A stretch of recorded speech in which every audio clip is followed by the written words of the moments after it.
La théologie réformée. Ce n'est pas compliqué si c'est bien expliqué. Cet enseignement biblique, forme de questions et réponses, est animé par le pasteur Bernard Westervelt. Une nouvelle émission est publiée sur Facebook chaque dimanche en fin d'après-midi. Aime ton prochain comme toi-même. Mais il faut bien ordonner notre amour. D'abord, nous aimons Dieu. Ensuite, nous aimons notre prochain. Mais quoi dire de aimer soi-même? Aimer soi-même n'est jamais enseigné par Dieu dans la Bible. On est plutôt averti contre toute forme d'égoïsme, d'être centré sur soi-même. Aime ton prochain comme toi-même, ça veut dire aime ton prochain comme toi tu aimerais être aimé. Pense à ton prochain, parle à ton prochain comme toi tu aimerais qu'il te parle. Mais une vérité, il faut être aimé pour ensuite aimer les autres. Donc l'amour qui précède tous les autres, c'est l'amour de Dieu. C'est Dieu qui nous aime le premier. Ensuite, nous pouvons aimer Dieu et notre prochain.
Que toute amertume, toute fureur, toute colère, tout éclat de voix, toute calomnie et toute forme de méchanceté disparaissent du milieu de vous.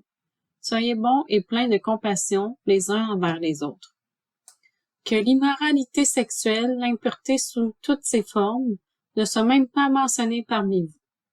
L'homme quittera son père et sa mère, s'attachera à sa femme et les deux ne feront qu'un. Vivez dans l'amour en suivant l'exemple de Christ qui nous a aimés et qui s'est donné lui-même pour nous. Nous continuons notre étude des 10 commandements. Quel est le 5e donc? Tu respecteras ton père et ta mère. On est dans les 6 des derniers commandements qui parlent de notre amour pour notre prochain. Et le premier prochain à aimer, ce sont nos parents, des membres de notre famille. C'est pas un prochain qui habite loin, un étranger qu'on ne voit presque jamais. Non, ce sont des personnes qu'on voit chaque jour de notre vie.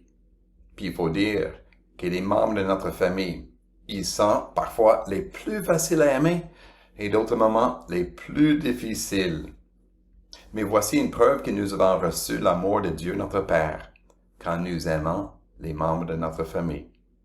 Même quand c'est difficile, quand il faut vivre le pardon, reconstruire les relations, on se souvient, Dieu notre Père, il nous pardonne chaque jour. Il continue à bien vivre avec nous chaque jour. Quel est son enseignement, le 5e commandement? Il faut aimer ses parents et avoir de la considération pour eux. C'est pas simplement obéir par contrainte, mépris ou peur. Non, il faut aimer nos parents, avoir un respect pour eux. Mais aussi les parents envers les enfants. Le texte en Éphésiens 6 nous dit « Enfants, obéissez à vos parents et, quant à vous, pères, n'irritez pas vos enfants. » Il y a un amour réciproque entre les parents et les enfants. Mais ce commandement ne se limite pas seulement aux parents, il parle de toutes les autorités. Que ce soit, disons, un professeur à l'école, un patron ou chef d'équipe au travail, que ce soit un politicien, un pasteur, tous ceux qui sont en autorité.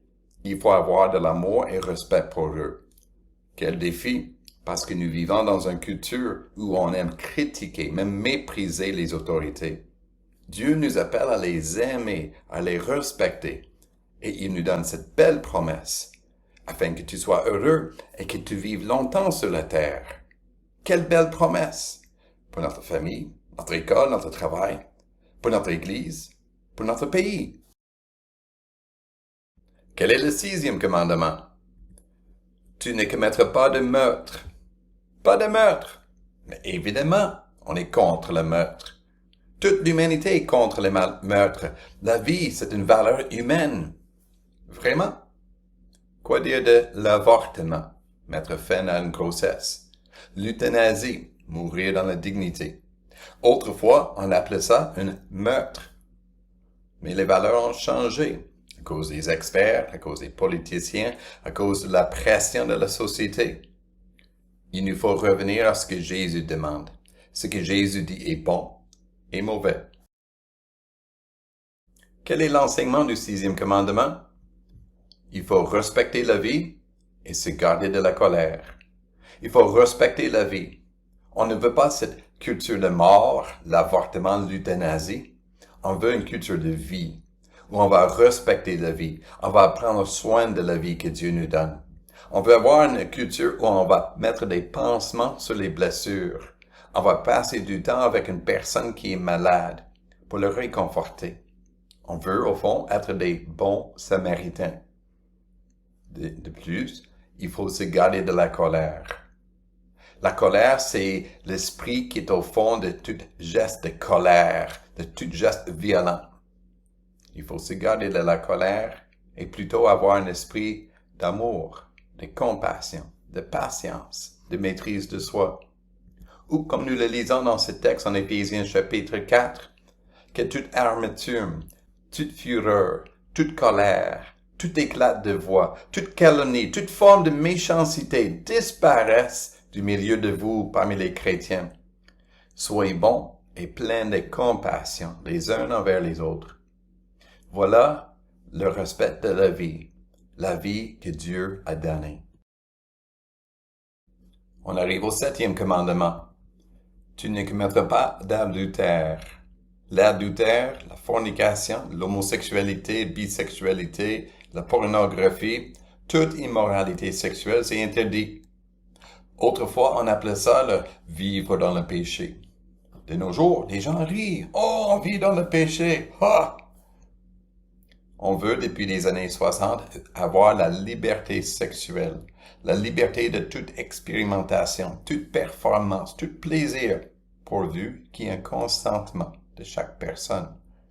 C'est pour ça que l'abus sexuel, le viol, sont des crimes horribles, honteux. Et cela est interdit par ce commandement. Mais au fond, qu'est-ce que l'adultère? Mais voici une définition. L'infidélité. L'infidélité envers son conjoint, en pensée ou en acte. Dieu nous appelle à la fidélité. Il a créé notre corps, sa nudité, sa sexualité pour une seule personne. Dieu veut qu'un homme et une femme, qu'ils échangent des vœux de fidélité réciproque, des vœux publics, ce qu'on appelle le mariage. Et là, ils peuvent s'unir cœur et corps.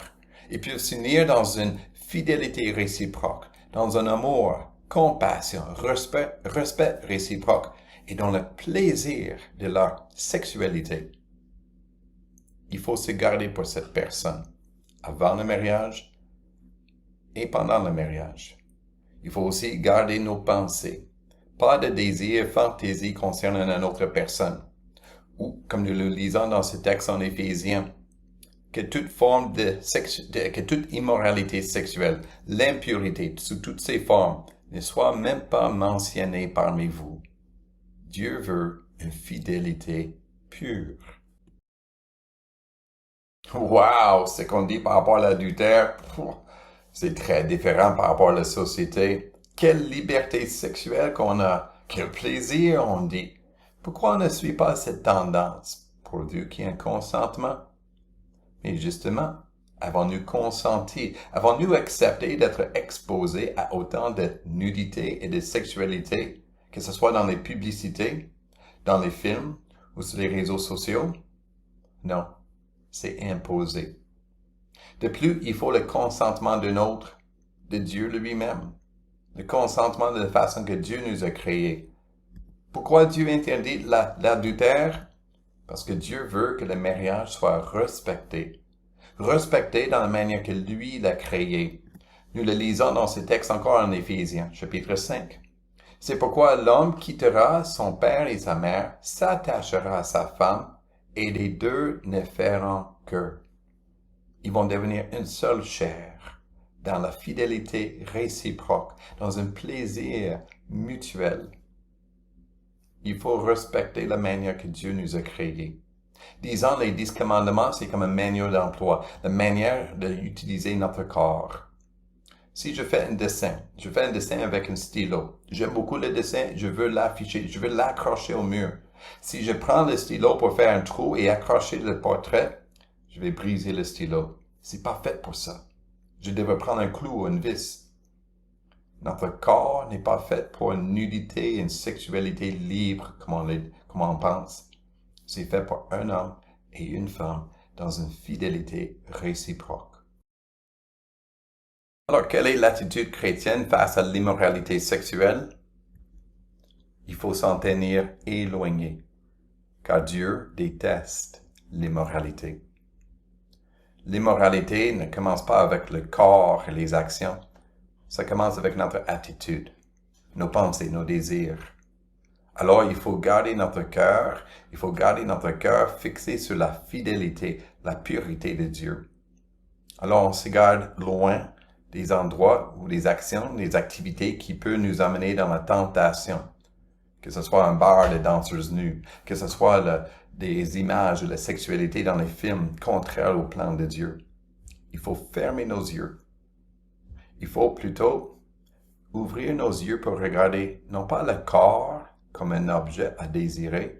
Il faut plutôt regarder dans les yeux de la personne. Regarder dans ses yeux pour voir la personne, sa personnalité. Il faut les regarder dans ses yeux pour l'aimer comme créature de Dieu. Oh, quel défi, n'est-ce pas?